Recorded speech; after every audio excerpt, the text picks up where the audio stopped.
Assalamualaikum warahmatullahi wabarakatuh. Saya Yoga Dwi Ferianto. Pada video kali ini saya akan menjelaskan tentang uji normalitas, regresi, dan korelasi menggunakan aplikasi SPSS. Pertama, di sini saya memiliki data konsumsi gula dalam gram per hari dan tingkat resiko diabetes dalam persen.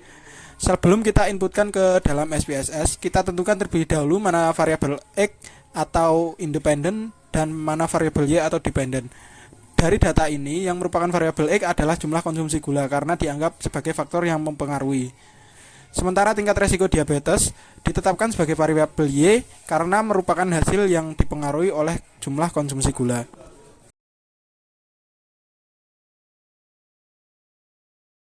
Selanjutnya kita dapat menginputkan data ini ke dalam SPSS. Yang pertama, masuk ke bagian variabel view, kolom name kita isi X, kolom desimal kita isi 0,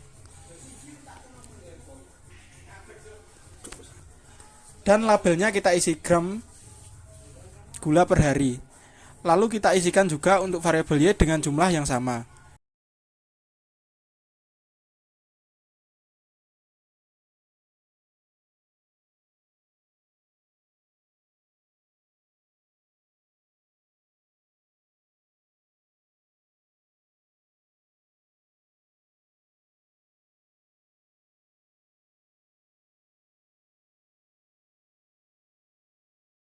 Kembali ke data view. Nah, di sini terdapat perubahan di bagian atas label. Namanya berubah menjadi X dan Y. Setelah itu, kita dapat mengisi data-data ini ke dalam SPSS. Langsung saja kita copy dari Excel, kemudian kita paste.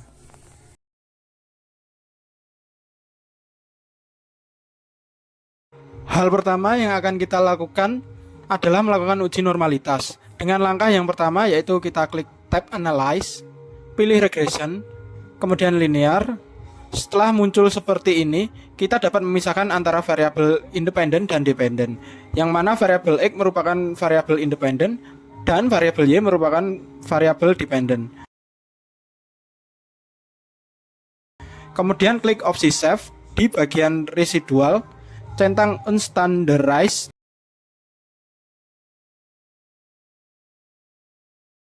Klik continue, setelah itu klik OK, maka akan muncul hasil outputnya.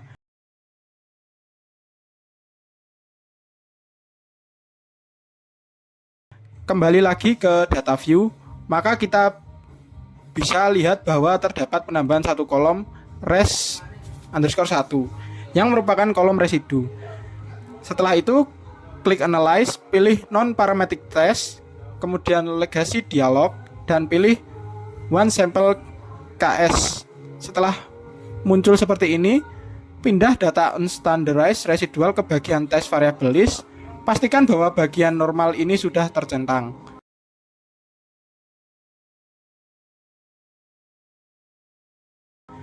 Kemudian klik OK. Maka akan muncul output berupa tabel One Sample Kolmogorov-Smirnov. Dari sini kita dapat mengetahui apakah data ini didistribusikan normal atau tidak dengan dasar pengambilan keputusan bahwa jika nilai signifikansi lebih dari 0,05 maka nilai residual berdistribusi normal, dan jika nilai signifikansi kurang dari 0,05 maka nilai residual tidak berdistribusi normal.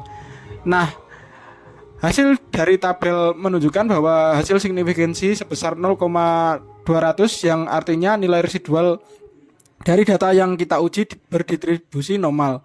Kesimpulannya, berdasarkan hasil uji normalitas, diketahui nilai signifikansi 0,200 lebih besar dari 0,05. Maka dapat disimpulkan bahwa nilai residual berdistribusi normal.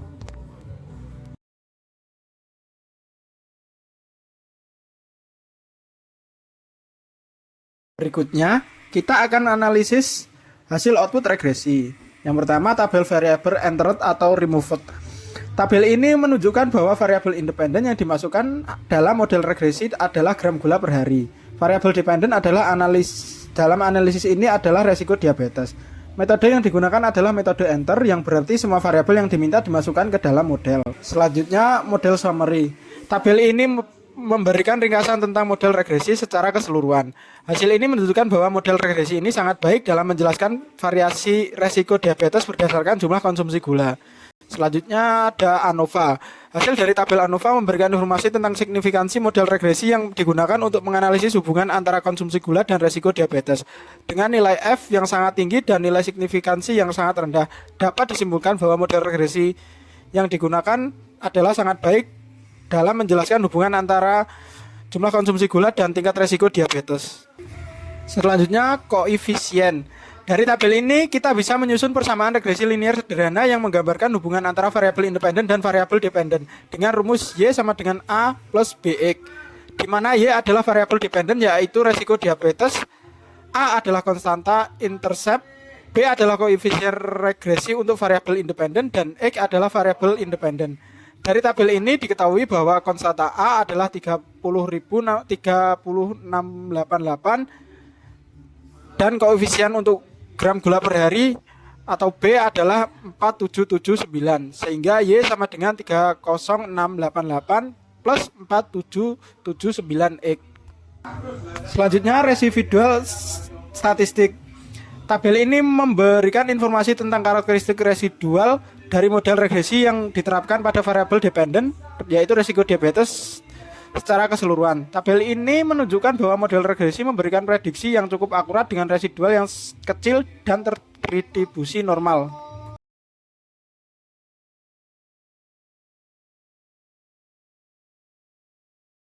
Selanjutnya, kita dapat melakukan analisis korelasi. Dengan langkah yang pertama, klik tab Analyze, pilih Correlate, kemudian pilih Beaver Rate. Setelah muncul seperti ini, kita dapat memasukkan variabel X dan Y dan klik OK.